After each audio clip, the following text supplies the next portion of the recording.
വന്ന് ചാടിക്കൊടുക്കും ചിലരുടെ കയ്യിൽ സിനിമയെടുക്കാൻ. പല പ്രൊഡ്യൂസർമാരെ പറ്റി പല പ്രൊഡ്യൂസർമാരും നെഞ്ചത്തിരിച്ച് കരഞ്ഞ് നിലവിളിച്ച് പറയുന്നില്ല. സിനിമയ്ക്ക് വേണ്ടത് ചങ്കുറ്റമുള്ളൊരു പ്രൊഡ്യൂസറാണ് വേണ്ടത്. എന്നിട്ട് താരങ്ങളുടെ പിന്നിൽ പോകും. ഇടയ്ക്ക് ഇട്ടിട്ട് പോയി ഞാൻ അറിഞ്ഞു. അല്ലല്ല തിമ്മാക്കിലും ഞാൻ ഇവിടെ വന്നിരിക്കുന്നത് എൻ്റെ വ്യക്തിപരമായ ഞാൻ സംസാരിച്ചില്ല. ഞാൻ അറിയിപ്പോ ഇപ്പം നമ്മളെ സിനിമയെ പറ്റിയുള്ള സംഭവങ്ങൾ അറിയാമല്ലോ. സിനിമ പണിമുടക്ക് വരാൻ പോകണം. ഈ സാഹചര്യത്തിലൊക്കെ സിനിമ വരാൻ പോകണം. ഇനി ഈ സിനിമയ്ക്ക് ഇത്തരമുള്ള കാപാലികന്മാരെ അടിച്ചു ഓടിക്കണം. വേറൊരു സിനിമ ചെയ്തുകൊണ്ടിരിക്കുകയാണ്. ഏതോ ഒരു പ്രൊഡ്യൂസർ ചെന്ന് ചാടിക്കൊണ്ടു കഷ്ടകാലത്ത്. അതൊരു ന്യായമായ കാര്യം. അത് അയാൾക്കെങ്കിലും മനസ്സിലാൻ വേണ്ടി പറഞ്ഞേ പറ്റുള്ളൂ. നമ്മൾ ഇനിയൊരു പടം ചെയ്യുമ്പോൾ എനിക്കറിയാം എന്താ ചെയ്യേണ്ടതെന്ന് പഠിച്ചു. നമുക്ക് വേണ്ടി ഉണ്ടാക്കിയ അല്ലെങ്കിൽ നമുക്ക് വേണ്ടി കരുതിയിരുന്ന ഒരു ക്യാരക്ടർ അതിനെ തട്ടിമാറ്റി വിടുന്ന കുറച്ച് ആൾക്കാരുണ്ട്. നമുക്ക് എന്ത് ചെയ്യാൻ പറ്റും? മിനുമിനുത്ത താമര പെൺകൊടീനെ താലി കെട്ടി കൊണ്ടുപോകാൻ കൂടിയേ വെളുവെളുക്കെ വെള്ളി നിലാവ് വാനില് പന്തലുമിട്ട്. Ultra modern kitchen devices. ഒരു കിച്ചണിൽ വേണ്ട എല്ലാ ലേറ്റസ്റ്റ് ബ്രാൻഡുകളും ഇവിടെയുണ്ട്. ലോകോത്തര ബ്രാൻഡുകൾ, original products, wide range. MyG future.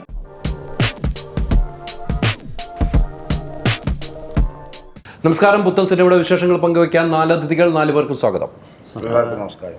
നമസ്കാരം. പുതിയ സിനിമ അല്ലേ? എനിക്ക് തോന്നുന്നു ഈ സിനിമയെക്കുറിച്ച് ഞാൻ കുറച്ചൊക്കെ ഇപ്പോൾ പോയിരുന്നു. ഞങ്ങൾ പേഴ്സണലി സംസാരിച്ച് സിനിമയുടെ ഒരു ഉള്ളടക്കം കിട്ടാൻ വേണ്ടി സംസാരിക്കും. ഇനി 28-ാം തീയതി തിയേറ്ററിൽ പോയി എനിക്ക് കാണാൻ പറ്റുള്ളൂ.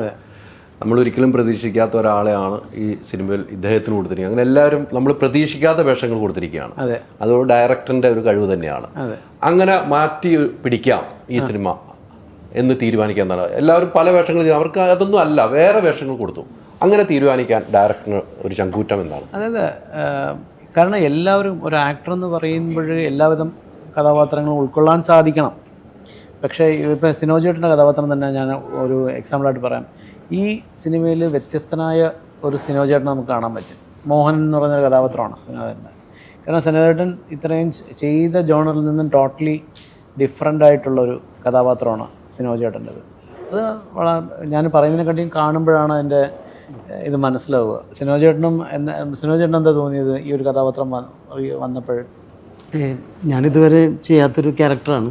ഈ പറഞ്ഞോണം കുഞ്ഞുട്ടിയും പിന്നെ കുറേ ചായക്കടയും ഗുണ്ടയും പരിപാടികളൊക്കെ ആയിട്ട് കുറേ പടങ്ങളിൽ വന്നിട്ടുണ്ടെങ്കിൽ ഒരു മോഹനൻ വേറൊരു വെറൈറ്റി ആണെന്ന് എനിക്ക് തന്നെ തോന്നിയിട്ടുണ്ട്. ഞങ്ങളെപ്പോഴും സംസാരിക്കുമ്പോഴും ഗോപുവും പറഞ്ഞിട്ടുണ്ട് ഈ പറഞ്ഞ സിനിമചേട്ടൻ ഇതുവരെ കാണാത്തൊരു രീതിയിലാണ് ഞാൻ പ്രിവ്യൂ ഒന്നും കണ്ടില്ലായിരുന്നു. പക്ഷെ കണ്ട അന്ന് തന്നെ വിളിച്ചിട്ടുണ്ടായിരുന്നു. നന്നായിട്ട് ചെയ്തിട്ടുണ്ട്. ഞാൻ ചെയ്തതിൻ്റെ അല്ല, ക്യാരക്ടർ അടിപൊളിയായിട്ടുണ്ട് സിനിമചേട്ടാ. അത് തിയേറ്ററിൽ എൻ്റെ അടുത്ത് ചേട്ടനൊരു പ്രത്യേക എക്സ്പീരിയൻസ് ആയിരിക്കും. ബാക്കിയുള്ള ആൾക്കാരുടെ മനസ്സിലേ നമ്മളെപ്പറ്റിയുള്ളൊരു ഡിഫറെൻ്റ് ആയിട്ടുള്ളൊരു ക്യാരക്ടറായിരിക്കും എന്ന് ഉറപ്പ് പറഞ്ഞിട്ടുണ്ട്. ഞാൻ ഇതുവരെ കണ്ടിട്ടില്ല. ദൈവത്തിൻ്റെ അനുഗ്രഹം കൊണ്ട് 28-ാം തീയതി എല്ലാവരും കാണട്ടെ. അത് ഭംഗിയാവട്ടെ എന്നാണ് പ്രാർത്ഥന. അല്ല, അവിടെ ചോദിച്ചതിന് മറുപടി കിട്ടില്ല. ഞാനല്ല ഭയങ്കര അവിടെയാണ്. അവിടെ ഒരു ചോദ്യം ഞാൻ പ്രത്യേകം പറഞ്ഞിട്ടുണ്ടായിരുന്നു. ഈ പറഞ്ഞോണം ചോദ്യം വ്യക്തമായില്ല. സുരേഷ് ഇടപെടും. അല്ല, ഞാൻ ചോദിച്ചത് ആങ്കർ പറഞ്ഞ പോലെ ആങ്കറല്ല, ഞാൻ മാറി. ഞാൻ പറഞ്ഞോളാം. ചേട്ടൻ ചെയ്ത കുറെ കഥാപാത്രങ്ങളുണ്ട്. അതിൽ നിന്നും എന്ത് വ്യത്യസ്തമാണ് ഇതിനകത്ത് തോന്നിയത്? ഈ ഒരു കഥാപാത്രം എൻറ്റയർലി ഡിഫറെൻ്റ് ആണ്. നമ്മുടെ ക്യാരക്ടറും നമ്മുടെ മൂഡും എല്ലാം വ്യത്യസ്തമാണെന്ന് ഗോപു തന്നെ പറഞ്ഞല്ലോ. അതെ, ചേട്ടന് നന്നായിട്ട് അതായത് ഇത്രയും കുറേ സിനിമകൾ വന്നതിൽ നിന്നും വളരെ വ്യത്യസ്തനായ ഒരു സിനോജേട്ടനെ നമുക്ക് ഈ സിനിമയിൽ കാണാൻ സാധിക്കും. അതായത് ഈ പറഞ്ഞ ഒരു എല്ലാം ഉള്ളിലൊതുക്കിയിട്ട് ഒരു നിസ്സഹായ അവസ്ഥയിലുണ്ടാവുന്ന ആ ഒരു ജീവിതമല്ലാത്ത ജീവിതമാണ്. അതെ അതെ അതെ. ആ പറഞ്ഞോണം അതൊരു ആത്മാവാണെന്ന് കൂട്ടിക്കൊള്ളു. അതാണ് ആത്മാവ് എല്ലാം കാണുന്നുണ്ട്, റിയാക്ട് ചെയ്യാൻ പറ്റണില്ല. ആകപ്പാട് സംസാരിക്കാനായിട്ട് ഉള്ളൊരു കൂട്ടി രഞ്ജി പണിക്കൽ സാറാണ്. നമ്മൾ ഉള്ളിൽ ഒതുക്കിയിട്ട് ചെയ്യുന്നൊരു സാധനം എൻ്റെ ജീവിതത്തിൽ ആദ്യമാണ്. ഞാൻ പറഞ്ഞോണം ഭയങ്കര എക്സ്പീരിയൻസ് ആയിട്ടുള്ള നടനൊന്നുമല്ല, പക്ഷെ അത് ഭംഗിയായിട്ടുണ്ടെന്ന് ഗോപു പറഞ്ഞപ്പോൾ നല്ല സന്തോഷമായി. ഈ പറഞ്ഞോണം മോഹനൻ തീർച്ചയായിട്ടും ഒരു ഡിഫറെൻറ്റ് ക്യാരക്ടറാണെന്ന് ഉറപ്പാണ്. തീർച്ചയായിട്ടും 22-ാം തീയതി മോഹനെ ഏറ്റെടുക്കട്ടെ. അതോടൊപ്പം ഈ സിനിമയും ഏറ്റെടുക്കണം. അതാണ് ഏറ്റവും പ്രധാനപ്പെട്ട കാര്യം. മോഹനൊക്കെ അതിനകത്ത് വളരെ ചെറിയ ആൾക്കാരാണ്, ഇഷ്ടംപോലെ നമ്മൾ ചെയ്ത ഒരു സീനാണെങ്കിലും തിയേറ്ററിൽ നടക്കുമ്പോൾ പ്രേക്ഷകരുടെ മനസ്സിൽ തട്ടിയാൽ അവനാണ് ഏറ്റവും വലിയ കലാകാരൻ എന്നാണ് ഞാൻ കണക്കുകൂടുന്നത്. എത്ര വലിയ സ്ക്രീനിൽ നിറഞ്ഞാടിയാലും ഒരു സീനിൽ വന്നു പോയി ഒരു പാസിംഗ് സീൻ വെച്ചാൽ അത് തിയേറ്ററിൽ ആ പാസിംഗ് ഇന്നാളെന്ന് പറയുമ്പോൾ അവനാണ് ഏറ്റവും വലിയ കലാകാരൻ. അത് പ്രേക്ഷകരാണ് തീരുമാനിക്കുന്നത്. അതെ അതെ. അപ്പോൾ ആ ഒരു തീരുമാനം ഈ സിനിമയ്ക്ക് കൊണ്ടാണ്. നന്നാവട്ടെ. സിനിമ പടത്തിന്റെ പേര് ആത്മസഹോ എന്നൊക്കെ പറയുമ്പോൾ ഒരു വീര്യമൊക്കെ ഉണ്ട് ഈ പടത്തിനെന്ന് എനിക്ക് തോന്നുന്നു, അല്ലേ? തീർച്ചയായിട്ടും അതന്നെ ആത്മാർത്ഥമായിട്ടുള്ള എൻ്റെ സുഹൃത്തുക്കൾ, അതായത് അവരുടെ സപ്പോർട്ടാണ് ഈ സിനിമയുടെ ഒരു പില്ലർ എന്ന് പറയുന്നത്. എല്ലാവരും, കാരണം കോമ്പിനേഷൻ സീൻസ് ഉണ്ട്. ഇപ്പം ഓരോരുത്തരെടുത്ത് പറയാം, എല്ലാവരോടും നന്ദി പറയണം. കാരണം എല്ലാവരും സഹകരിച്ചു എന്നുള്ളതാണ് ഏറ്റവും വലിയ സന്തോഷം. ഒരു ഡേറ്റ്സ് ക്ലാഷ് ആവാണ്ട് പക്ഷേ നമ്മുടെ സിറ്റുവേഷൻ മനസ്സിലാക്കി അവരുടെ ബെസ്റ്റ് കൊടുത്തിട്ടുണ്ട്. എല്ലാവരും സഹകരിച്ചു എന്ന് പറയുമ്പോൾ ഏറ്റവും വലിയ പ്രധാനപ്പെട്ട കാര്യം, ഞാൻ കുറേ വർഷമായി ഫീൽ ചെയ്യും. ഞാനിവിടെ ഇപ്പം പ്രൊമോഷൻ ഷൂട്ട് ചെയ്യുമ്പോൾ ഞാൻ ഇതിൽ അഭിനയിച്ച മുഖ്യ ആളുകൾ ഇവിടെ ഉണ്ട്. അത് തന്നെ ആ സിനിമയോടുള്ള ആത്മാർത്ഥതയാണ്. ആരെ ഇരുത്തണമെന്ന് നമ്മളെപ്പോലെ ആങ്കർമാർക്ക് ആകെ കൺഫ്യൂഷൻ ഉണ്ടാവുകയാണ്. എല്ലാവരും വേണ്ടപ്പെട്ട എല്ലാവരും ഇവിടെ ഉണ്ട്. അതൊരു സിനിമയോടുള്ള ഇഷ്ടമാണ്. ആ സിനിമ ചെയ്തു വെച്ചാൽ അവർക്ക് ഇഷ്ടപ്പെട്ടുള്ള അവരിങ്ങനെ നിൽക്കുന്നത്. അതും ഡയറക്ടറെ സംബന്ധിച്ചോളം പ്രൊഡ്യൂസറിനെ സംബന്ധിച്ചും ഏറ്റവും വിജയമാട്ടോ അവരെല്ലാം ഒരുമിച്ച് വരുന്നത്. തീർച്ചയായിട്ടും അതെ. കാരണം എന്നൊരു അനിയൻ അല്ല, എൻ്റെ അനിയൻ എന്നുള്ള രീതിയിൽ പ്രായം അങ്ങനെ കുറയ്ക്കാൻ നോക്കണ്ട. അങ്ങനെയല്ല, അത് വേണ്ട, അത് വേണ്ട. സുരക്ഷയുടെ പ്രായം കുറയ്ക്കാൻ സുരക്ഷയുടെ അംഗീകരിക്കും. മുടി കാണുമ്പോൾ പ്രായം കുറവായിട്ട്, പക്ഷേ ഇത് ഒറിജിനൽ, അത് ഡൈയാണ്. ഞാൻ ചെയ്യുന്ന പോലത്തെ ഡേ അല്ല അവിടെ ഉപയോഗിക്കണം. അവരുടെ സഹകരണമാണ് ഈ സിനിമയുടെ വിജയം. അത് സമയത്തിന് തീർക്കാൻ പറ്റുന്നത് എല്ലാം അവരുടെ സഹകരണമാണ്. കാരണം അവർക്ക് ഓരോ ഈ ഇതിനകത്ത് ഈ നായകൻ കഥാപാത്രം എന്നുള്ളതല്ല ഈ സിനിമയിൽ. ഈവൻ നായികയാവട്ടെ, നായകൻ എല്ലാം ഉണ്ട്. പക്ഷേ ഇതിനകത്തിപ്പം മോഹൻ്റെ കഥാപാത്രമാവട്ടെ, സുരേഷൻ തന്നെയാണ് അതിനകത്ത് കഥാപാത്രത്തിൻ്റെ പേര്, മാമ മനോജ് ആവട്ടെ, എല്ലാവർക്കും ഈ ആത്മസഹോ എന്ന് പറയുന്ന സിനിമയിൽ അവർക്ക് പെർഫോം ചെയ്യാനുള്ള സ്പേസ് കിട്ടിയിട്ടുണ്ട്. തീർച്ചയായിട്ടും. അപ്പോൾ അത് എല്ലാവരും പിന്നെ ഒരു കംപ്ലീറ്റ് ഫാമിലി എൻ്റർടൈനറാണ്. ഒരു സഖാവായിട്ട് തുടങ്ങി നമുക്ക് തോന്നും ഇതൊരു സീരിയസ് ആണോ എന്ന്. പക്ഷേ അതിൻ്റെ ട്രാക്കിൽ കുറേ ട്വിസ്റ്റുകളൊക്കെ ഉണ്ട്. അത് ഞങ്ങൾ പ്രിവ്യൂ കുറച്ച് പേര് കണ്ട് ഞങ്ങൾ ഇപ്പോൾ ഇതിനകത്ത് കുറച്ച് പേര് ഇൻട്രൊഡ്യൂസ് ചെയ്യാൻ സാധിച്ചിട്ടുണ്ട്. ഇപ്പോൾ ഞാൻ തന്നെ ഇതിനകത്തൊരു കഥാപാത്രം ചെയ്തിട്ടുണ്ട്. പിന്നെ എൻ്റെ വൈഫ്, എൻ്റെ പ്രൊഡ്യൂസർ, അവളും ചെയ്തിട്ടുണ്ട്.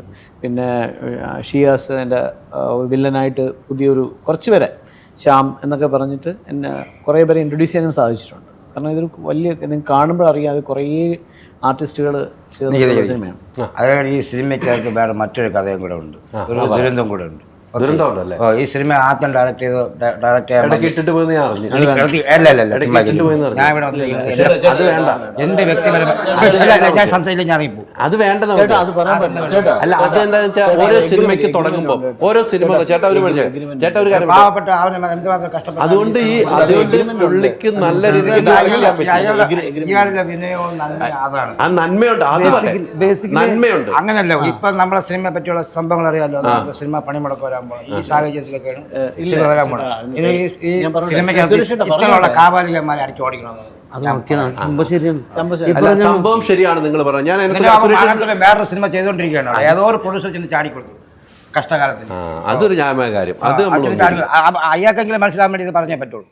അല്ല, ഒരു കാര്യം പറയാം. ഈ സുരേഷേട്ടൻ പറയുന്ന വികാരം മനസ്സിലാക്കുന്നു. ഒരു സിനിമയോടുള്ള ഇഷ്ടമാണ്, സ്നേഹമാണ്. അത് പറയേണ്ട വേദികളിൽ സുരേഷേട്ടൻ പറയേണ്ടതുമാണ്. അത് നമുക്കൊരു പ്രസ് മീറ്റ് വിളിച്ചാൽ നമ്മൾ പറയും. ഈ സിനിമയുടെ വിജയത്തോടെ നമ്മൾ ഇതെല്ലാം പുറത്തു വരും. എനിക്ക് ആ സംഭവം അറിയാം. ഞാൻ ചോദിക്കാത്തല്ലേ, ഇദ്ദേഹത്തിനാണ് വിധിച്ചത്, ഇദ്ദേഹത്തിന് അതിനുള്ള കഴിവുണ്ടെന്ന് തെളിയിക്കുന്ന ഒരു സിനിമയായി മാറുകയാണ്.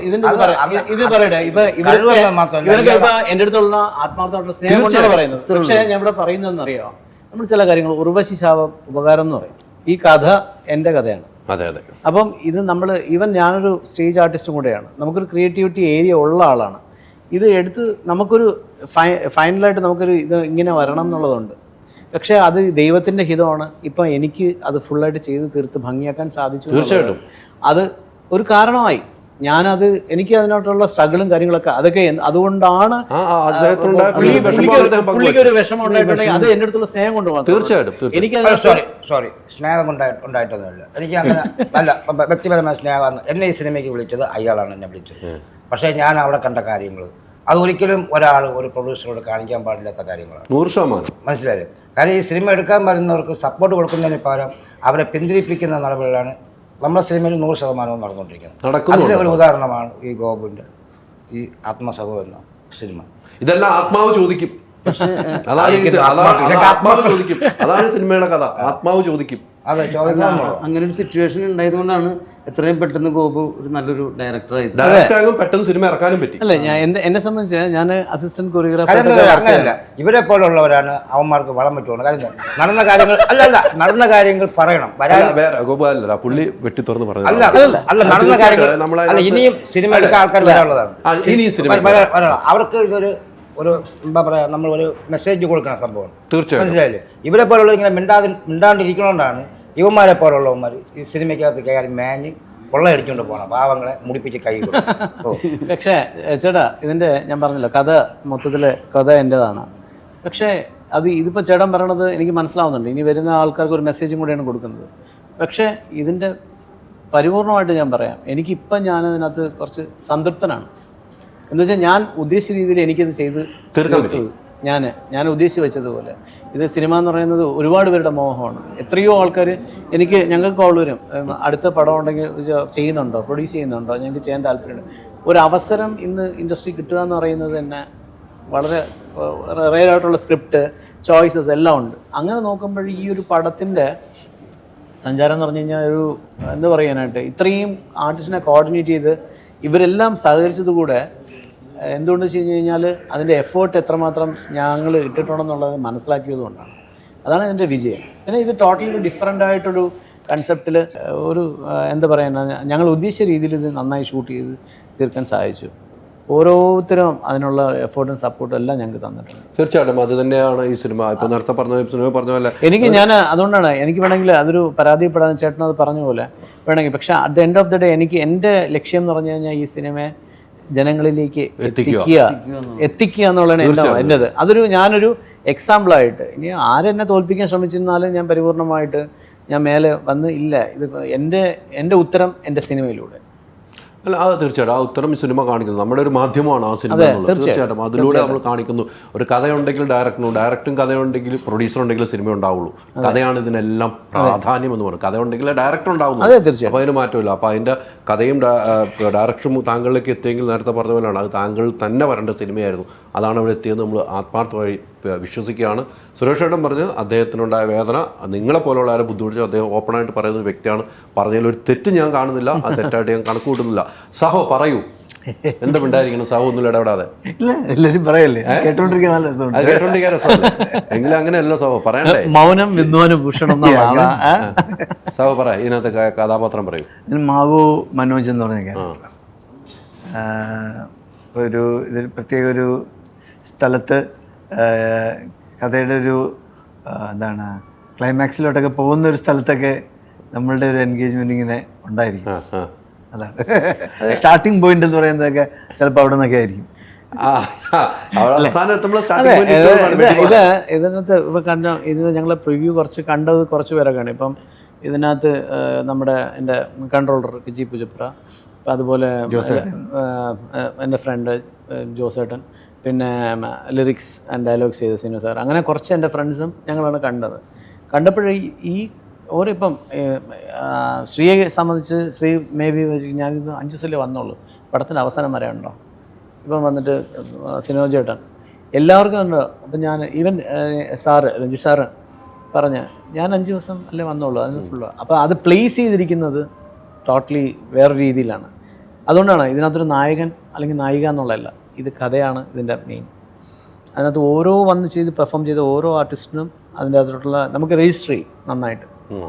അതാണ് വേണ്ടത്. ഞാൻ നേരത്തെ പറഞ്ഞ പോലെ ഈ 5 ദിവസം എന്നുള്ള ഈ സിനിമയിലെ ഏറ്റവും പ്രധാനപ്പെട്ട സബ്ജക്റ്റിലെല്ലാം താങ്കളുണ്ടെന്നുള്ളതാണ് സഹോ എനിക്ക് മനസ്സിലായത്. ഉണ്ട് സഹോ പൊളിക്കും അങ്ങോട്ടല്ലേ? പിന്നെ നമ്മളുള്ള എല്ലാ സ്പേസിലും പൊളിക്കണം. അതെ അതെ അതെ. എങ്ങനെയാണ് ഈ കഥ കേട്ട് കഴിഞ്ഞപ്പം ഇഷ്ടം തോന്നാൾ? ഈ കഥയിൽ എന്താണ് ഏറ്റവും ഇഷ്ടം തോന്നിയത്? കഥ മൊത്തത്തിൽ ഇഷ്ടപ്പെട്ടു. അതിൻ്റെ പിന്നെ ഇത് പ്രസൻറ്റ് ചെയ്ത ആൾ ഇദ്ദേഹമാണ്. അപ്പോൾ ഞങ്ങൾ തമ്മിൽ കുറച്ച് നാൾ മുമ്പേ അറിയും. അങ്ങനെ കഥയോട് ഇഷ്ടപ്പെട്ട് അങ്ങനെ ചെയ്തു, അത്രേ ഉള്ളൂ. എങ്ങനെ ഉണ്ടായിരുന്നു ലൊക്കേഷനൊക്കെ? പിന്നെ ലൊക്കേഷൻ ഭയങ്കര ഹാപ്പി ഒരു പ്ലേസാണ്. ഈ സുരേഷ് ഏട്ടൻ പറഞ്ഞ പോലെ അങ്ങനെ ഒരു മൂഡുണ്ടായപ്പോൾ താങ്കൾക്കൊക്കെ ഒരു സങ്കടം തോന്നിയിട്ടുണ്ടാവും. പക്ഷെ അതിൽ നിന്നെല്ലാം കരകയറുമായിരുന്നു ഈ ഡയറക്ടറെ വെച്ച്, ഈ സ്ക്രിപ്റ്റ് റൈറ്ററെ വെച്ച് അല്ലേ? ഈ പറയുന്ന സാധനങ്ങളൊന്നും സെറ്റിൽ അങ്ങനെ ഡിസ്കഷനോ അങ്ങനെ ഒരു സംഭവത്തിലോട്ടൊന്നും വന്നിട്ടേയില്ല. അപ്പോൾ അത് ചിലപ്പം പേഴ്സണലായിട്ടുള്ള ചില ഇടങ്ങളിലൊക്കെ ഉണ്ടായിരിക്കും. പക്ഷെ നമ്മുടെ ലൊക്കേഷനിൽ അത്തരം കാര്യങ്ങൾ അങ്ങനെ വന്നു പോയിട്ടൊന്നുമില്ല. കാര്യം ഈ പറഞ്ഞ എല്ലാ ഫ്രീഡവും കൊടുത്ത് ആർട്ടിസ്റ്റുകളെ അതേപോലെ നിർത്തി ഓൾമോസ്റ്റ് നല്ല രീതിയിൽ തന്നെ കൊണ്ടുപോകാനായിട്ടുള്ളൊരു ശ്രമമായിരുന്നു സെറ്റിലുണ്ടായിരുന്നു. ഈ പൊതുവെ ഒരു ചൊല്ലുണ്ട്, പഴയ പ്രൊഡ്യൂസർമാരുണ്ട്, ഡയറക്ടറിന് ആദ്യമായിട്ട് വരുന്ന ഡയറക്ടറെ ആദ്യം തൊപ്പി വെച്ചാൽ അവൻ്റെ അടി കൊടുക്കണമെന്നാണ് പറയുന്നത്. പഴയ പ്രൊഡ്യൂസർമാർ പറഞ്ഞു ഞാൻ കണ്ടു, ആദ്യം തൊപ്പി വെച്ചാൽ അവൻ്റെ അഹങ്കാരം എന്നാണ് പറയുന്നത് എന്ന് പറയുന്ന ഒത്തിരി പ്രൊഡ്യൂസർമാരായിരിക്കും. ആദ്യം തൊപ്പി വെച്ചാൽ എന്ന് പറയുമ്പോൾ അവൻ അതിൻ്റെ അപ്പുറത്തേക്ക് വലിയ ഡയറക്ടറായെന്നുള്ള ചിന്താഗതി. പക്ഷേ ഡയറക്ടർമാർക്ക് കഴിവുണ്ടില്ല എന്ന് പറഞ്ഞാൽ അങ്ങനെയൊക്കെയാണ് ചില സംഭവങ്ങൾ സംഭവിക്കാറുള്ളതെന്നാണ് ഞാനിത് കേട്ടുപിടിച്ചിരിക്കുന്നത്. എൻ്റെ ഇത്ര കാലത്തെ എക്സ്പീരിയൻസ് പല ആൾക്കാരും പറഞ്ഞ് കേട്ടുപിടിച്ചാണ്. അങ്ങനത്തെയൊക്കെ അനുഭവമായിരിക്കാം. അനുഭവം എന്ന് പറഞ്ഞാൽ അങ്ങനെയല്ല. ഇപ്പം സിനോജ് ചേട്ടനാവട്ടെ, സുരേഷ് ചേട്ടനാവട്ടെ, ശ്രീകുമാറാവട്ടെ, ഇവർക്കെല്ലാം പെർഫോം ചെയ്യാനുള്ള സ്പേസ് അല്ലെങ്കിൽ ആ കഥാപാത്രത്തിന് പെർഫോം ചെയ്യാനുള്ള സ്റ്റഫുണ്ട്. ഉള്ളപ്പോൾ അതിൽ നിന്ന് ഡൈവേർട്ട് ചെയ്ത് കുറേ കാര്യങ്ങൾ ചെയ്തു വെച്ചാൽ നമ്മൾ ആ കഥയ്ക്ക് യോജിക്കണ്ടേ. ഇപ്പം ഞാനൊരു പ്രോഡക്റ്റ് ഇപ്പോൾ 28-ാം തീയതി വരെ ഞാൻ പറയുന്നത് നമുക്ക് ചെയ്യുമ്പോൾ ഈ പ്രോഡക്റ്റ് നന്നാവും എന്നുള്ളൊരു പ്രതീക്ഷ. പക്ഷെ അത് പ്രേക്ഷകരാണ് തീരുമാനിക്കുന്നത്. പക്ഷേ ഞാൻ ചെയ്തതാണ് സൂപ്പർ എന്ന് പറയാൻ ഒരിക്കലും പറ്റില്ല. അങ്ങനെ ചെയ്തുകൊണ്ട് ഇപ്പം ഞാൻ സ്റ്റേജ് ആർട്ടിസ്റ്റാണ്, ഞാനൊരു പെർഫോമറാണ്, ഞാൻ വൈഫും പെർഫോമേഴ്സാണ്. അതുകൊണ്ട് ഞങ്ങളാണ് സൂപ്പർ എന്ന് പറഞ്ഞ് ഞങ്ങൾക്ക് ചെയ്യാൻ പറ്റത്തില്ല. അതിൻ്റെ ഒരു റിവ്യൂ, ജെന്യുവനായിട്ടുള്ള റിവ്യൂ ഓഡിയൻസിൻ്റെ നിന്നാണ് വരേണ്ടത്. അതാണ് എൻ്റെ വിശ്വാസം. അല്ലാണ്ട് ഇപ്പം ഞാൻ ബെസ്റ്റാണെന്ന് പറഞ്ഞിരുന്നു കഴിഞ്ഞാൽ ഒന്നും ചെയ്യാൻ പറ്റത്തില്ല. 28-ാം തീയതി വരുമ്പോഴേ ഈ പടം എങ്ങനെ ഒരു സ്ട്രഗിളുണ്ട്. അത് സ്ട്രഗിൾ വലിയ സ്ട്രഗിളാണ്. പക്ഷേ അതിനകത്ത് ഞങ്ങൾ വിജയിച്ച് ഇവിടം വരെ എത്തിക്കണം. അതിന് എൻ്റെ കൂടെ നിന്ന ആൾക്കാരുണ്ട്, ആരെയും എനിക്ക് മറക്കാൻ പറ്റില്ല. അതുകൊണ്ടാണ് ഞാൻ നേരത്തെ ഒരു ഇൻ്റർവ്യൂവിലും പറഞ്ഞു, ഗോപുകിരൺ സദാശിവൻ ആൻഡ് ടീം എന്ന് പറഞ്ഞു വെച്ചിട്ടുണ്ട്. ആ ടീം എന്ന് പറഞ്ഞാൽ എൻ്റെ സ്ട്രെങ്താണ്. പിന്നെ ബേസിക്കലി എൻ്റെ ഫാമിലി പറയുക വേണ്ടി, എൻ്റെ വൈഫ് ആവട്ടെ, എൻ്റെ ഇൻലോസ് ആവട്ടെ, എല്ലാവരും ആ സപ്പോർട്ട്. പിന്നെ ഓരോരുത്തരും ഈ പറഞ്ഞ സുരേഷേട്ടൻ പറഞ്ഞില്ലേ, സുരേഷേട്ടൻ എന്നെ വിളിക്കും, എന്തായി, എപ്പോഴാണ് എന്നത്തേക്ക് ഇറങ്ങുന്നത്, എന്താ ചെയ്യണ്ടേ, ഇത് നന്നായി വരട്ടെ, ശരിയാവും, ഇങ്ങനെ ചെയ്യണം. അപ്പോൾ അങ്ങനെ ഗൈഡ് ചെയ്യും. എന്നെ വിളിക്കുന്ന കുറേ പേരുണ്ട് ആർട്ടിസ്റ്റുകൾ, എന്നെ വിളിച്ച്. ഞാൻ സിനിമയോട് സംസാരിക്കാറുണ്ട്, ഞാൻ എല്ലാം അപ്ഡേറ്റ് ചെയ്യാറുണ്ട്. പിന്നെ ഞങ്ങൾ സ്ഥിരമായിട്ട്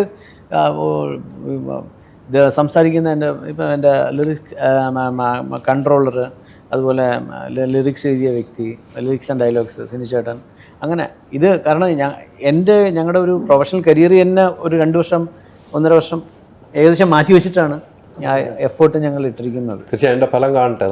തീർച്ചയായിട്ടും സുരേഷേട്ടൻ അതുകൊണ്ടാണ്, സുരേഷേട്ടൻ അറിയാം, കാരണം സുരേഷേട്ടൻ ഓട്ടി തുറന്ന് സംസാരിക്കുന്നത്. അത്ര നല്ല മനുഷ്യന്മാരായതുകൊണ്ടാണ് ഓരോരുത്തരും ഇങ്ങനെ അങ്ങോട്ടും ഇങ്ങോട്ടൊക്കെ എന്നാ ഇറങ്ങണമെന്നും അതിൻ്റെ ഓരോരോ സുരേഷേട്ടൻ്റെ ഫീലിംഗും അതുകൊണ്ട് തന്നെയാണ്. തീർച്ചയായിട്ടും അത് എനിക്കറിയാം. ഇപ്പോൾ എല്ലാ ആൾക്കാരും കാണുന്ന കാര്യം. എന്നാലും അത് പറയാണ്ടിരുന്നു കഴിഞ്ഞാൽ ഇതിന്ന് പുറത്തേക്ക് അങ്ങനെ ഒരു പറയാനൊരു ആള് പോലും ഇല്ലെങ്കിൽ പറഞ്ഞ പോലെ സിനിമയെ നശിപ്പിക്കുന്നത്. അതിന് യാതൊരു ഡൗട്ടും. സുരേഷിനെ പറയുന്നു കാര്യങ്ങൾ.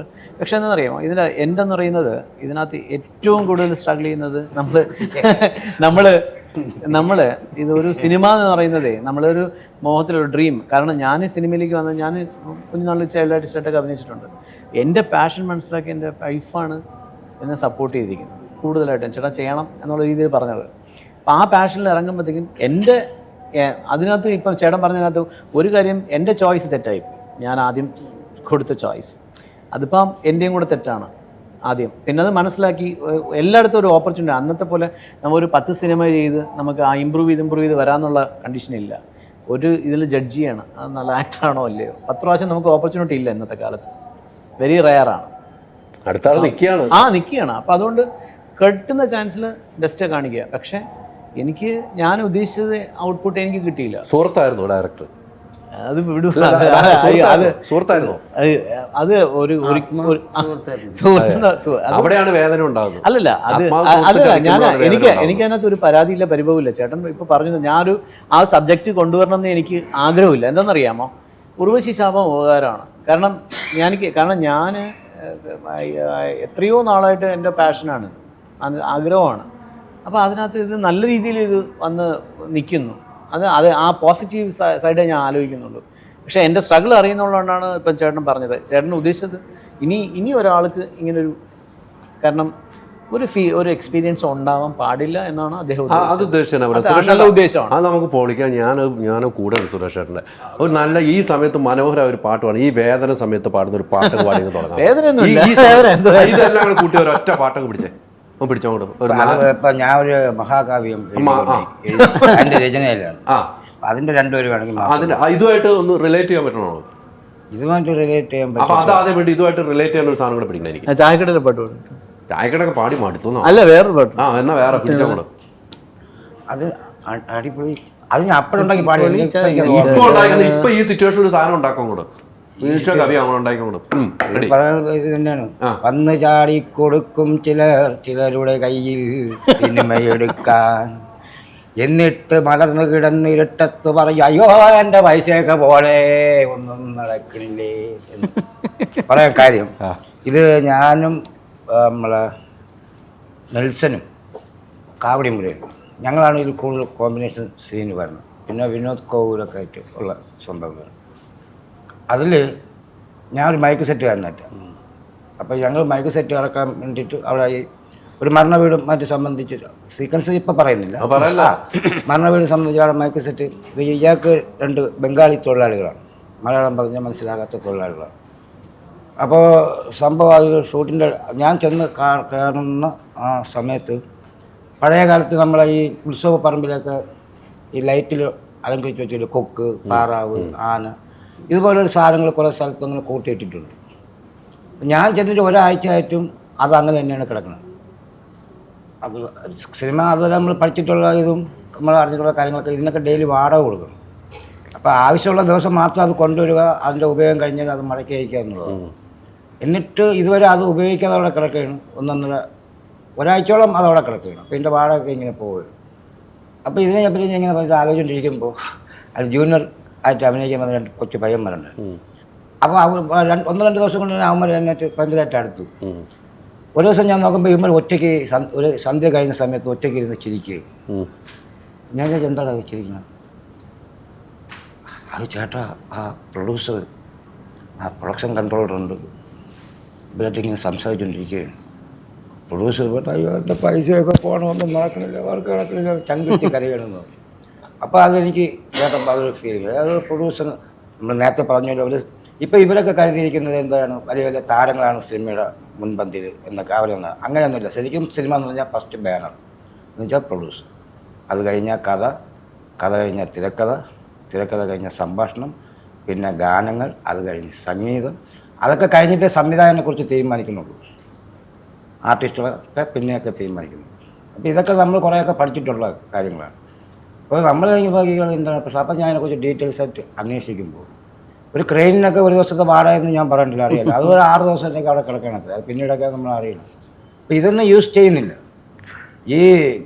ഇയാൾ വിളിച്ചുകൊണ്ട് വന്നിട്ടുള്ള പുതുതായിട്ട് അവസരം തേടി വന്നിട്ടുള്ള ആർട്ടിസ്റ്റുകളെ വെച്ച് അവിടെ 1 ടേക്ക് 2 ടേക്ക് 3 ടേക്ക് 15 ടേക്ക് വരെ പോകണം, അവിടെ ഒന്നും നടക്കണില്ല. ഈ പേയ്മെൻറ്റ് ദിവസ പേയ്മെൻറ്റുള്ള ഞാനും സിനോജും നെൽസനും നോബി മഞ്ജു പത്രോസ് പോലുള്ളവർ അവിടെ വെറുതെ ഇരുന്ന് കഥയും തമാശയും പറഞ്ഞിട്ടിരിക്കുക, പാട്ടുകളും പാടി കുടുംബ കഥകളും ഒക്കെ പറഞ്ഞുകൊണ്ടിരിക്കുക. അവരെ യൂസ് ചെയ്യാതെ ഇവരെ സുഹൃത്തുക്കളൊക്കെ അവിടെ പിന്നെ ലാസ്റ്റ് എടുത്താൽ പോലെ ഡെയിലി പേയ്മെൻറ്റ് കൊടുക്കുന്നവരെ അത് പെട്ടെന്ന് അവിടെ കാര്യങ്ങൾ തീർച്ചപ്പെടുണ്ടേ. ഞാനൊക്കെ ഒരു 3-4 ദിവസം അഭിനയിക്കാൻ പോയതാണ്. പിന്നെ എത്ര ദിവസം അഭിനയിച്ചെന്ന് എനിക്ക് തന്നെ അറിഞ്ഞു. കാരണം നമുക്ക് ഷോട്ട് എടുത്താലല്ലേ നമുക്ക് തീർന്ന് പോകാൻ പറ്റുള്ളൂ. നമ്മളൊക്കെ രാവിലെ ചെല്ലുക, ഇഡ്ഡലിയും ദോശയും ചമ്മന്തിയും മുട്ടക്കറിയും കഴിക്കുക, ഉച്ചയ്ക്ക് അതുപോലെ വറുത്ത മീനും കൂട്ടി ചോറുണ്ണുക, രാത്രി അതുപോലെ ചെയ്യുക. അന്ന് ചിലപ്പോൾ 1-2 ഷോട്ടായിരിക്കും എടുത്തിരിക്കും. അത് ഞാൻ ഇപ്പോൾ സിനിമ എൻ്റെ കുടുംബകഥ പറയാനൊന്നുമല്ല ഞാൻ വന്നിരിക്കും. സിനിമയിൽ എനിക്ക് കിട്ടിയിരിക്കുന്നത് നല്ല ഈ ആക്ഷൻ ഹീറോ ബിജുവിന് ശേഷം ഏകദേശം അതുപോലെ നിൽക്കുന്ന ഒരു കഥാപാത്രത്തെയാണ് എനിക്ക് ഈ സിനിമയിൽ കിട്ടിയിരിക്കുന്നത്. ഇപ്പോൾ എന്നെ സിനിമയിലേക്ക് വിളിച്ച ആളിനെ പറ്റിയിട്ടാണ് ഞാൻ പറയുന്നത്. അയാളിനിപ്പോൾ ആരായിരുന്നാലും ശരി തന്നെയാണ്. ഒരു സിനിമ എന്ന് പറഞ്ഞാൽ ഇപ്പോൾ സംസാരം നടക്കുന്നുണ്ട്, 50 ദിവസം പ്ലാൻ ചെയ്യുന്ന സിനിമ 100 ദിവസമായിട്ട് തീരുന്നുള്ളൂ, 120 ദിവസമായിട്ട് തീരുന്നുള്ളൂ, 40 കോടി ഒക്കെ പറഞ്ഞത് 80-100 കോടിയൊക്കെ. ഇതിൻ്റെ കാരണം എന്താണ്? ഇതാണ് ഇങ്ങനത്തെ കാരണം. തന്മയി ഭാവം, ഞാനാണ് സിനിമയിലെല്ലാം എന്നുള്ള വിചാരം. ഇതിന് ചെന്ന് ചായ കൊടുക്കാൻ വേണ്ടിയിട്ട് ഈ ആത്മസഹോദര പ്രൊഡ്യൂസർമാരെ പോലുള്ള കുറേ കിഴങ്ങൻ പ്രൊഡ്യൂസർമാർ, അതാണ് സത്യം. ചങ്കുറ്റുള്ള പ്രൊഡ്യൂസർമാരും കൂട്ടിക്കൊടുക്കാത്ത ഇതെല്ലാം ഡയറക്ടർമാരും വേണം മാറ്റിപ്പിടിച്ച് സിനിമയ്ക്ക്. മാറ്റിപ്പിടിച്ചിട്ട് നമ്മുടെ ഡയറക്ടർ ഗംഭീരമായിട്ടൊരു സാധനം ചെയ്തു വെച്ച് അതാണ് ഈ സിനിമയുടെ ഒരു വിജയം ഉണ്ടാകുന്നത്. അതിന് ഞാൻ ഇപ്പോൾ ഗോപിനെ കൂടുതൽ സപ്പോർട്ട് ചെയ്തിരിക്കുന്നത് നമ്മുടെ ലെനിൻ സാറിൻ്റെ മകൻ ഗൗതം, ക്യാമറാമാൻ. അയാളുടെ നല്ലൊരു പങ്ക് ഇതിലുണ്ട്. ഇതുവരെ ഇവിടെ ആരും അയാളെക്കുറിച്ച് പറഞ്ഞിട്ടില്ല. ഗൗതമിൻ്റെ നല്ലൊരു പങ്ക് ഈ സിനിമ, അയാൾ ക്യാമറ ചെയ്യാമെന്ന ആളാണ്. അയാളുടെ നല്ലൊരു പങ്ക് ഇതിലുണ്ട്. ഇപ്പം ഞാനും സിനോജും രഞ്ജിത്ത് പിണക്കൽ സാറും ശ്രീകുമാറായിട്ടും ഞങ്ങൾ കോമ്പിനേഷൻ അതൊന്നും വേണ്ട. ഞാൻ കൂടുതൽ കോമ്പിനേഷനായിട്ട് വരുന്നത് എനിക്ക് പറ്റിയ ആർട്ടിസ്റ്റ് മനുഷ്യൻ വിനോദ് കോവൂര്, ഞങ്ങളൊക്കെ കൂടുതൽ വന്നിട്ടുള്ളത്. അപ്പോൾ അതിൽ മറ്റുള്ള ഇവരുടെ സമയത്ത് നടന്നുള്ള കാര്യങ്ങൾ എനിക്കറിയില്ല. എൻ്റെ കണ്ണിൽ കണ്ട കാര്യങ്ങൾ എനിക്കറിയാമെന്നുള്ള കാര്യങ്ങളാണ് ഞാൻ ഇവിടെ പറഞ്ഞത്. ഇതൊന്നും നമ്മുടെ സിനിമയ്ക്ക് ചേർന്നതല്ല. ഇപ്പോൾ പല പ്രൊഡ്യൂസർമാരെ പറ്റി പല പ്രൊഡ്യൂസർമാരും നെഞ്ചത്ത് വിളിച്ച് കരഞ്ഞ് നിലവിളിച്ച് പറയുന്നില്ലേ. ഇതൊക്കെ കാരണങ്ങൾ ഇങ്ങനെയൊക്കെ തന്നെയാണ്. കാരണം ആദ്യം സിനിമയ്ക്ക് വേണ്ടത് ചങ്കുറ്റമുള്ളൊരു പ്രൊഡ്യൂസറാണ് വേണ്ടത്. എന്നിട്ട് താരങ്ങളുടെ പിന്നിൽ പോവുക. ഇപ്പോൾ എനിക്ക് നാളെ സിനിമ കിട്ടിയില്ലെങ്കിലും ശരി, എൻ്റെ കൂടെ സഹകരിക്കാൻ മറ്റുള്ളവർ സഹകരിക്കാൻ തയ്യാറായില്ലെങ്കിലും ശരി, ഇപ്പോൾ സിനിമ കൊണ്ട് ജീവിക്കാമെന്ന് എൻ്റെ അമ്മയ്ക്ക് ഞാൻ വാക്ക് കൊടുത്തിട്ടുണ്ട്. ഇപ്പോഴും ചുമടെടുക്കാനുള്ള കഴിവൊക്കെ ഉണ്ട്. ചുമടെടുക്കുന്ന പണി അവിടെ കിടപ്പുണ്ട്. അതുകൊണ്ട് അങ്ങനെയുള്ള പ്രശ്നം ഇതില് മറ്റേ ആക്ഷൻ ഹീറോ ബിജുവിന് ശേഷമുള്ള ഏറ്റവും നല്ല ഒരു കഥാപാത്രം അല്ല, അങ്ങനെയല്ല. അതുപോലത്തെ കഥാപാത്രങ്ങൾ കിട്ടിയിട്ടില്ല എന്നുള്ളതല്ല. പരോള്, ഇട്ടിമാണി, പൂക്കാലം, ഇങ്ങനെയുള്ള കുറേ സിനിമകളിൽ കുറേ നല്ല കഥാപാത്രങ്ങൾ കിട്ടിയിട്ടുണ്ട്. ഇല്ലെന്നുള്ളതല്ല. പക്ഷേ എനിക്ക് അത് മാത്രം അത്ര അടുത്ത് നിൽക്കുന്ന ഒരു കഥാപാത്രമാണ് ഇതിനകത്തല്ലേ. അത് സുരേഷേട്ടനെ സംബന്ധിച്ചിടത്തോളം അത് നല്ലൊരു വേഷമാണ് ഇതിനകത്തേക്ക് കിട്ടിയിരിക്കുന്ന സംതൃപ്തനാണ്. അതുകൊണ്ടാണ് സുരേഷേട്ടൻ ഈ വേദനകളൊക്കെ പങ്കുവെച്ചത്. അത് ഞാൻ ഉൾക്കൊള്ളുന്നു. എങ്ങനെയുണ്ട് ഈ സിനിമ മൊത്തത്തിൽ വിലയിരുത്തുമ്പോൾ? നമുക്കറിയാവുന്നവരെല്ലാവരും അല്ലേ, അറിയാവുന്ന കുറേ പേര്. അത് ഈ പറഞ്ഞ ഒരുപാട് ആർട്ടിസ്റ്റുകൾ ക്രൂ ഉണ്ട്. കുറച്ച് പേര് കുറച്ച് ദിവസങ്ങളിൽ അഭിനയിച്ചിട്ടുണ്ടെങ്കിൽ സിനിമയിൽ ഫസ്റ്റ് മുതൽ ലാസ്റ്റ് വരെ അവരൊക്കെ ഉണ്ട്. അപ്പോൾ ഞാൻ കണ്ടെടുത്തോളം സിനിമയായിട്ട് തന്നെ ഗോപു അത് കൊണ്ടുവന്നിട്ടുണ്ട്. ഇനി നമ്മുടെ സിനിമയ്ക്ക് മറുപടി പറയേണ്ടത് പ്രേക്ഷകരാണ്. പ്രേക്ഷകരിലേക്ക് കിട്ടുന്നത് നിങ്ങളുടെ വിഷമം നമ്മൾ ഉൾക്കൊണ്ട് തന്നെ ഈ സാധനം ഇത് പ്രേക്ഷകരെ കൊണ്ട് നമ്മൾ കാണിപ്പിക്കും. കാണേണ്ട സിനിമയാണ്. കാരണം ഗോപു എന്നൊരു ഡയറക്റ്റ് 2025 മലയാള സിനിമയ്ക്ക് ഉണ്ടാകാൻ പോവുകയാണ്.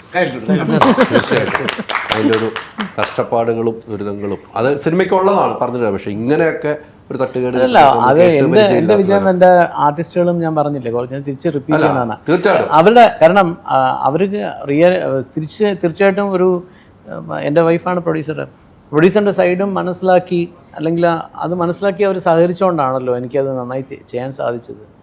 കാരണം ഞാനിപ്പം എത്തി നിൽക്കുന്നത് ഇപ്പം ഞങ്ങൾ കണ്ടപ്പോഴും ഞങ്ങൾ അതിനകത്ത് തൃപ്തരാണ്.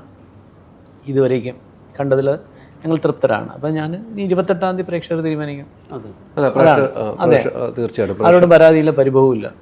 തെറ്റുകൾ സംഭവിക്കും. ഇനി എൻ്റെ ലൈഫിൽ ഇനി ഇങ്ങനെ ഒരു തെറ്റ് ഉണ്ടാവില്ല. അത് ചിലതൊന്നും പഠിക്കുമ്പോഴാണ് നമ്മൾ പഠിക്കുക. എനിക്കതിനകത്ത് ഇപ്പം എന്താണെന്നറിയാം, അതിനകത്ത് പരാതിയില്ല. പരാതിയില്ല, പരിഭവമില്ല. ചേട്ടൻ ഇപ്പം ഓപ്പണായിട്ട് ചേട്ടൻ സ്ട്രൈറ്റ് ആയിട്ട് എൻ്റെ അടുത്ത് ആരുടെ അടുത്താണെങ്കിലും ചേട്ടൻ വെട്ടിത്തുറന്ന് പറയുന്ന സ്വഭാവമാണ്. ഇല്ല, കാരണം ഞങ്ങളിപ്പോൾ അത് ഒരു സിനിമയായി ഒരു അത്രയും 2 മണിക്കൂറിന് മേലെ ഇരുന്ന് കാണാൻ ഫീൽ ഗുഡ് മൂവി എന്നുള്ളൊരു ലെവലിലേക്ക് എത്തിച്ചിട്ടുണ്ട്. രഞ്ജിത്ത് പണിക്കർ പോലെ വലിയൊരു ആളാണ്. എഴുത്ത്, ഗാംഭ്യമുള്ള എഴുത്ത്. അതെ. അദ്ദേഹത്തിൻ്റെ മുമ്പിൽ ആക്ഷൻ പറയുമ്പോൾ എങ്ങനെയായിരുന്നു? സാറ് വന്നിട്ട് സാറും ഈ സ്ട്രെയിറ്റ് ഫോർവേഡാണ്. കാരണം സാറിന് ഒരു കഥാപാത്രം നമുക്ക് തീർച്ചയായിട്ടും എക്സ്പ്ലെയിൻ ചെയ്ത് കൊടുത്തു കഴിഞ്ഞാൽ അത് എങ്ങനെ കൊണ്ടുവരണമെന്ന് സാറിന് പൂർണ്ണമായിട്ടുള്ള ധാരണ സാറിനുണ്ട്. അപ്പം അത് ഞങ്ങൾ കാരണം നമ്മളൊരു പറയില്ല, നമ്മുടെ ഒരു സീനിയറായിട്ടുള്ള പെർഫോമർ അല്ലെന്നുണ്ടെങ്കിൽ സീനിയറായിട്ടൊരു ഇപ്പം ഞാൻ കൊറിയോഗ്രാഫി സൈഡിൽ വേണം. കൊറിയോഗ്രാഫി നോക്കുമ്പോൾ നമ്മൾ പലതും കണ്ട് പഠിക്കേണ്ടതുണ്ട്. അതെങ്ങനെയാണ് ഡയലോഗ് ഡെലിവറി ചെയ്യുന്നത്. അറ്റ്സ് എ ലേണിംഗ് എക്സ്പീരിയൻസ് കൂടെ ആയിരുന്നു എനിക്ക് സാർ. കാരണം ഈവൻ എൻ്റെ അച്ഛനായിട്ടാണ് അഭിനയിച്ചിരിക്കുന്നത് സാർ. അതാ പറഞ്ഞത്. ഇതിനകത്ത് ഇപ്പം ഈ സുരേഷേട്ടൻ പറഞ്ഞ പോലെ ഓരോ കഥാപാത്രങ്ങളും ഇപ്പം എല്ലാവർക്കും ചോദ്യമുണ്ട്. ആരും കണ്ടില്ല, കുറച്ച് പേര് മാത്രമേ ഈ സിനിമ ഞങ്ങൾ പ്രിവ്യൂ കണ്ടുള്ളൂ. അത് ഫുള്ളുണ്ടോ? ഇപ്പം ഞാനിപ്പം അതെ ഉണ്ടല്ലോ, സിനോജേട്ടൻ ചോദിച്ചു അതിനകത്ത് എങ്ങനെയാണ്. ആർക്കും ഇപ്പോൾ ഐഡിയ ഇല്ല. ഇതിനകത്തിരിക്കുന്ന ആരും പടം കണ്ടില്ല. ഈവൻ രഞ്ജിത്ത് പണിക്കർ സാറ് പോലും അതിൻ്റെ ക്ലൈമാക്സ് വരേക്കും ഉണ്ട്. അങ്ങനെ കൊണ്ട് പ്ലേസ് ചെയ്യാനായിട്ട് സാധിച്ചിട്ടുണ്ട്. അതിന് ദൈവത്തിനോട് ഒരുപാട് നന്ദി പറയുന്നു. കാരണം സാറ് ഇത്രയും നാൾ ചെയ്ത ഒരു കഥാപാത്രം വേറിട്ടൊരു കഥാപാത്രമാണ്. കാരണം കൂടുതലായിട്ടും സ്ക്രീൻ ഷെയർ ചെയ്തിരിക്കുന്നത് സിനോജേട്ടനുമായിട്ടുള്ള കോമ്പിനേഷൻസാണ്. അപ്പം സാറ് ചോദിക്കും, സാറ് വളരെ എന്താണ് നമ്മൾ സ്ട്രിക്റ്റ് ആയിട്ടുള്ള ഹെഡ് മാസ്റ്റർ ഉണ്ടല്ലോ. എനിക്കാണല്ലോ അവിടെ വന്ന് നിൽക്കുമ്പോൾ അങ്ങനെയാണല്ലോ നമ്മൾ സ്റ്റുഡൻസ് ആയിട്ട് ഇങ്ങനെ. പിന്നെ എനിക്ക് സീരിയസ് ആയിട്ട്, കാരണം ഈ സിനിമയുടെ ഇന്ന് ഇനിയിപ്പം ചേട്ടൻ പറഞ്ഞ പോലെ ഈ പൈസ നഷ്ടങ്ങളും അതെല്ലാം വേറെ ഭാഗം, ഓക്കെ. പക്ഷെ നമ്മൾ ഇനിയൊരു പടം ചെയ്യുമ്പോൾ എനിക്കറിയാം എന്താ ചെയ്യേണ്ടതെന്ന് പഠിച്ചു. അത് എൻ്റെ ഇപ്പം എൻ്റെ കൺട്രോളർ കിച്ചേട്ടൻ വന്ന് 100 പടം കഴിഞ്ഞു, 100ാമത്തെ പടമാണെന്നോ. അദ്ദേഹത്തിന്റെ ജീവിതത്തിൽ ആദ്യത്തെ അനുഭവമായിരിക്കും. അനുഭവം എന്നല്ല, കാരണം അങ്ങനെയുള്ള കുറേ നല്ല ആൾക്കാർ എൻ്റെ കൂടെ നിന്നതുകൊണ്ടാണ്, ഞങ്ങളുടെ കൂടെ നിന്നുകൊണ്ടാണ് ഞങ്ങൾക്ക് ഇത്രയും ഭംഗിയായിട്ട് സിനിമ മുന്നോട്ട് കൊണ്ടുപോകാൻ പറ്റിയത്. അല്ല, പലരും ചോദിച്ചു അങ്ങനെ, ഞാൻ പറഞ്ഞു എനിക്ക് പരാതി ഇല്ല, നോ അല്ലേ. ചിലപ്പോൾ ഞാൻ ഇതൊക്കെ സഫർ ചെയ്യേണ്ടത് എൻ്റെ തല എഴുതി വെച്ചിട്ടുണ്ടാവും, പക്ഷേ എനിക്ക് പരാതിയില്ല, പരിഭവമില്ല. ഇത് ഞാൻ ഇതിനൊന്നും പറയണമെന്ന് പ്രതീക്ഷയല്ല, ചേട്ടൻ വെട്ടി തുറന്ന് പറഞ്ഞതാണ്. അത് ചേട്ടൻ പറഞ്ഞതെന്ന് കഴിഞ്ഞാൽ ചേട്ടൻ ഉദ്ദേശം വെച്ചാൽ ഇനി അങ്ങനെ ഒരു അവസ്ഥ ആർക്കും വരരുത്, അത്രേ ഉള്ളൂ. അല്ലാണ്ട് രക്ഷപ്പെട്ടു മുമ്പോട്ട് പോട്ടെ അല്ലേ, നമുക്ക് നമ്മുടെ കയ്യിലല്ല. അത് ഇനി അദ്ദേഹം പറയാതിരുന്നില്ല, അദ്ദേഹത്തിന് ഒരു കുറ്റബോധം ഉണ്ടാവും. കാരണം ഇവരുടെ ഇപ്പം ഈ അതാ ഞാൻ പറഞ്ഞത്, ആർക്കും അറിഞ്ഞൂടെ എങ്ങനെയാ ഇത് കൊണ്ടുവന്നിരിക്കുന്ന സിനിമ എങ്ങനെയാണെന്ന് ഒരു ഐഡിയ വളരെ എൻ്റെ ഫ്രണ്ട്സിനും കുറച്ച് പേർക്ക് അറിയുള്ളൂ, ഞങ്ങൾ പ്രിവ്യൂ കണ്ടവർക്ക് മാത്രമേ അറിയുള്ളൂ. അതങ്ങ് കൊണ്ടുവന്നിട്ടുണ്ട്, ഒരു ആർട്ടിസ്റ്റിനെ പ്ലേസ് ചെയ്തിട്ടുണ്ട്. സുമറി പറഞ്ഞ കുറേ സിനിമകളായി, ചില സിനിമകൾ കാണുന്നു, ചില സിനിമകളിൽ പിന്നെ സീരിയസ് ഒക്കെ ആയിട്ട് ഇങ്ങനെ പോകുന്നു. മലയാള സിനിമയ്ക്ക് വേണ്ടത്ര ഒരു മാർക്കറ്റിങ്ങിലേക്ക് എന്തുകൊണ്ട് വരാത്തതെന്നൊക്കെ ചില സമയത്ത് ചിന്തിച്ചിട്ടുണ്ടാവും. നല്ല സിനിമകൾ ചെയ്തു, പിന്നീട് ഒരു ബ്രേക്ക് വരുന്നു, പിന്നെ സീരീസിൽ പോകുന്നു, അല്ലെങ്കിൽ കോമഡിയിലേക്ക് പോകുന്നു. ഇങ്ങനെ മാറുമ്പം അങ്ങനെ ചിന്തിച്ചിട്ടുണ്ടോ ശ്രീകുമാർ? ഇല്ല, അങ്ങനെ ചിന്തിച്ചിട്ടില്ല. നമ്മുടെ ഞാനെപ്പോഴും ഇപ്പം സ്ക്രീനിൽ എപ്പോഴും ആക്റ്റീവാണ്. അപ്പോൾ നമ്മളെ ഓർമ്മിപ്പിച്ചെടുക്കേണ്ട കാര്യമുണ്ടെന്ന് എനിക്ക് തോന്നിയിട്ടില്ല. പിന്നെ നമ്മളെ ആവശ്യമുണ്ടെങ്കിൽ തീർച്ചയായിട്ടും അത്തരം കഥാപാത്രങ്ങൾ തീർച്ചയായിട്ടും നമുക്ക് കിട്ടും, അഥവാ വരും എന്നാണ് വിശ്വസിക്കുന്നത്. ചെയ്ത് അതാണ് കറക്റ്റ്. നമ്മളെ ആവശ്യമുണ്ടെങ്കിൽ നമ്മളെ ആവശ്യമുണ്ടെങ്കിൽ വിളിക്കും, അല്ലെങ്കിൽ പിന്നെ നമ്മൾ വിളിക്കേണ്ട കാര്യമില്ല അല്ലേ. ആവശ്യം നമുക്കാണ് ആ സീനെങ്കിൽ നമ്മളെ തേടി വരും, അതിന് യാതൊരു മാറ്റമില്ല. അവിടെ പ്രധാനപ്പെട്ട മറ്റൊരു കാര്യങ്ങൾ, ചില സമയങ്ങളിൽ എനിക്ക് കിട്ടാവുന്ന സീനുകളായിരുന്നു, ചിലപ്പോൾ സുഹൃത്ത് വലയമായിരിക്കാം, അല്ലെങ്കിൽ നമ്മളുമായിട്ട് ബന്ധപ്പെട്ടവരായിരിക്കും, ചിലപ്പോൾ നമ്മൾ മറക്കുന്നതായിരിക്കും, നമുക്കില്ല എന്ന് പറയും. പിന്നീട് നമുക്ക് തോന്നും ഇത് എനിക്കും തരാമായിരുന്നു ആ സീൻ എന്ന് ചിന്തിക്കേണ്ട ഒരു നിലയിലേക്ക്. അല്ല, അങ്ങനെ തരാമായിരുന്നു എന്നുള്ളതല്ല, കിട്ടിയതിനെ മാറ്റി വിട്ടിട്ടുണ്ട്. കിട്ടിയതിനെ മാറ്റി വിട്ടിട്ടുണ്ട്. അതെ അതെ. അതിപ്പം നമുക്കിപ്പം വേറൊരാൾ പറഞ്ഞില്ല, അത് ഡയറക്ടർ തന്നെ നമ്മളെടുത്ത് ഓപ്പണായിട്ട് നമ്മൾ സംസാരിക്കുമ്പോൾ തന്നെയാണ് നമുക്ക് മനസ്സിലാവണം. അപ്പം നമ്മുടെ ഫ്രണ്ട്സ്, എടാ നിനക്ക് വെച്ചിരുന്ന ഇതാണ് ക്യാരക്ടറാണ് മറ്റേ ആൾക്ക് പോയത് കേട്ടോ, അല്ലെങ്കിൽ അയാൾക്ക് വെച്ചിരുന്ന ക്യാരക്ടറാണ് നിനക്ക് കിട്ടിയത്. നമുക്കതിൽ വിശ്വസിക്കാതിരിക്കാം. ചിലപ്പം പിന്നീട് നമ്മൾ ഡയറക്ടറുമായിട്ട് സംസാരിക്കുമ്പോൾ ചിലപ്പം അത് സത്യമായിരിക്കാം, അല്ലെങ്കിൽ അല്ലായിരിക്കാം എന്ന് വിചാരിക്കാം. പക്ഷെ നമുക്ക് വേണ്ടി ഉണ്ടാക്കിയ അല്ലെങ്കിൽ നമുക്ക് വേണ്ടി കരുതിയിരുന്ന ഒരു ക്യാരക്ടർ മറ്റു ചിലരുടെ ഇടപെടലുകൾ കൊണ്ട് അത് മാറിപ്പോകുമ്പോൾ അത് ഡയറക്ടർ എന്നെ വിളിച്ചിട്ട് പറയും, നിന്നെ ആ മൂവിയിലേക്ക് ഞാൻ നിന്നെ വിളിക്കാൻ വേണ്ടി പറഞ്ഞിരുന്നു, നിനക്ക് സമയമില്ലെന്ന് പറഞ്ഞു. നമ്മളൊക്കെ ഇതേപോലൊരു വലിയ ഡയറക്ടറിൻ്റെ പേരൊന്നും ഞാൻ പറയുന്നില്ല, അദ്ദേഹത്തെ പോലുള്ള ഡയറക്ടേഴ്സിൻ്റെ കൂടെയൊക്കെ വർക്ക് ചെയ്യാനായിട്ട് കൊതിച്ചു നിൽക്കുന്ന ഒരു ടൈമായിരിക്കും. അപ്പോഴാണ് അദ്ദേഹം വന്നിട്ട് നമ്മൾ തുടങ്ങുന്നത്, നിനക്ക് സമയമില്ല എന്ന് പറഞ്ഞു. നമുക്ക് നേരത്തെ പറഞ്ഞ പോലെ നമുക്ക് ഇത് തന്നെയാണ്, ഇതിനേ സമയമുള്ളൂ, നമുക്ക് മറ്റൊന്നിനും സമയമില്ല. നമുക്ക് വർക്ക് ചെയ്യുക, ഇതുമായിട്ട് മുമ്പോട്ട് പോകുക എന്നുള്ളതാണ്. അപ്പോൾ അതിനെ തട്ടിമാറ്റി വിടുന്ന കുറച്ച് ആൾക്കാരുണ്ട്, നമുക്ക് എന്ത് ചെയ്യാൻ പറ്റും? അവരവരെ ജോലി ചെയ്യട്ടെ, നമ്മൾ നമ്മുടെ ജോലി. ഈ പറഞ്ഞ ശ്രീമർ പറഞ്ഞത് അതല്ല ശരി. നമ്മുടെ സിനിമയുടെ ശാപം എന്ന് പറഞ്ഞാൽ എന്താ പറയുക, ചങ്കുറ്റമുള്ള പ്രൊഡ്യൂസർമാരും തൻ്റെ ഇടമുള്ള ഡയറക്ടർമാരും വളരെ കുറച്ചേ ഉള്ളൂ. അതാണ് നമ്മുടെ പ്രശ്നം. ഈ രണ്ട് കൂട്ടരും ഇനിയും ഉണ്ടായാൽ ഈ പറഞ്ഞ പരാതിയൊക്കെ ഒരു മാറ്റം ഉണ്ടാവില്ല. അല്ല, ഇത് ഇപ്പോൾ ശ്രീമാൻ പറഞ്ഞ എൻ്റെ അടുത്തും പറഞ്ഞ കുറേ ആൾക്കാരുണ്ട്, പേഴ്സണലായിട്ട് ചോദിച്ചാൽ ഇവിടുത്തെ നമ്പർ 1 താരങ്ങൾ വരെ ഉള്ളവർ പറഞ്ഞിട്ടുണ്ട് ഇതുപോലെ, നിനക്ക് ഡേറ്റ് ഇല്ല എന്ന് പറഞ്ഞല്ലോ എന്ന് പറയും. അത്ഭുതപ്പെട്ടു പോകും നമ്മൾ. അതെ, സത്യസന്ധമായ കാര്യം, അത്ഭുതപ്പെടുകയാണ്. നമ്മൾ അറിഞ്ഞിട്ടും കൂടെ ഇല്ല. അതെ അതെ.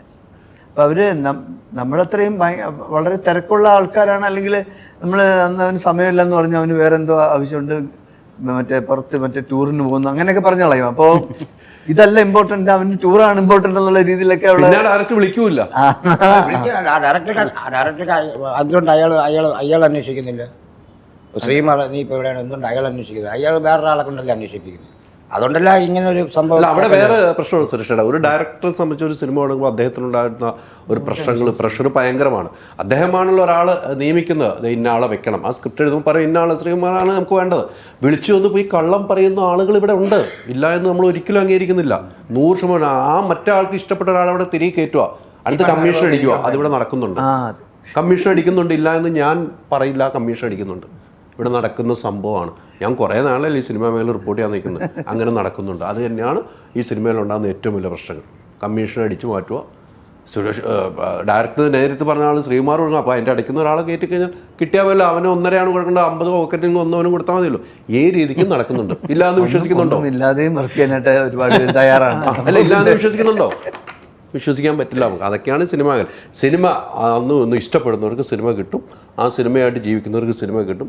ഒരു കലാകാരൻ്റെ ആയി നിന്ന് അതൊരു ബിസിനസ്സിന് മൈൻഡിൽ നിന്ന് മാറ്റി എൻ്റെ അന്നമാണ് എന്ന് ചിന്തിച്ച് അഭിനയിക്കാൻ വന്ന് പ്രൊമോഷനൊക്കെ പങ്കെടുത്താൽ അവന് സിനിമകൾ കിട്ടും. ഒരു മാറ്റവും ഇല്ല അല്ലേ? എന്നൊരു പാട്ടൊക്കെ വിട്ടങ്ങ് ഗഡിയങ്ങ് വിട്ട. പിന്നെ പുള്ളി സിനിമയിലും കൂടുതൽ ധ്യാൻ ശ്രീനിവാസ് ഇന്റർവ്യൂലാണ്. ഇപ്പൊ ഫേസ്ബുക്കിൽ പാട്ടുകൾ ഇട്ടാണ് വൈറലായി. കണ്ടില്ലേ? ഫേസ്ബുക്കിൽ ഓരോ പാട്ടുകൾ വെറൈറ്റി ക്യാപ്ഷൻ ഒക്കെ വെച്ചിട്ട് വിടുവാണ്. അത് കാണാണ്. നിങ്ങളൊക്കെ അസാധ്യ പാട്ടുകാരെ നമ്മള് അവരുടെ വിട്ട ചാലക്കുടിക്കാരൻ പോണം നമുക്ക്. മേലേ മേലേ മേലേ മാമല മേലില് ഉദിച്ചു വന്നേ കാമുകൻ കതിരവൻ, താഴെ താഴെ താഴെ താമര പൊയ്കയിൽ വിരിഞ്ഞു വന്നേ കാമുകി താമര, കാമുകി താമര. കതിരവന്റെ ചുണ്ടില് പുഞ്ചിരി, കാമുകിക്ക് കണ്ണിലോ പൊൻകണി. ചുകന്നങ്ങ് മാനത്തു നിക്കണ സുന്ദരനാ കതിരവൻ ചെക്കന്, ചെക്കന്, ചെക്കന്. മിനുമിനുത്ത താമര പെൺകൊടീനെ താലി കെട്ടി കൊണ്ടുപോകാൻ കൂടിയേ. വെളുവെളുക്കെ വെള്ളി നിലാവ് വാനില് പന്തലുമിട്ട് തോരണം ചാത്തി അഴകില്.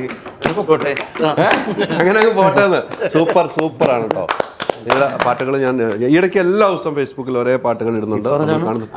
ഞാൻ ദുബായിൽ ഒരു പരിപാടി ചെയ്തു. ഹോട്ടൽ വലിയ ഹോട്ടലാണ് ഞങ്ങൾ തന്നൊരു. അപ്പോൾ ഇയാൾ പുറത്തൊരു പള്ളി ഇയാളെ കാണാനില്ല. അപ്പോൾ ഞാൻ ഇങ്ങനെ അന്വേഷിച്ച് ഇങ്ങനെ മൊത്തം നടക്കുക. എവിടെ നിന്ന് ഒരു പേര്, അപ്പോൾ എവിടെ നിന്നോ ഒരു പാട്ട് വരുന്നു, അവിടെ ഉണ്ട്.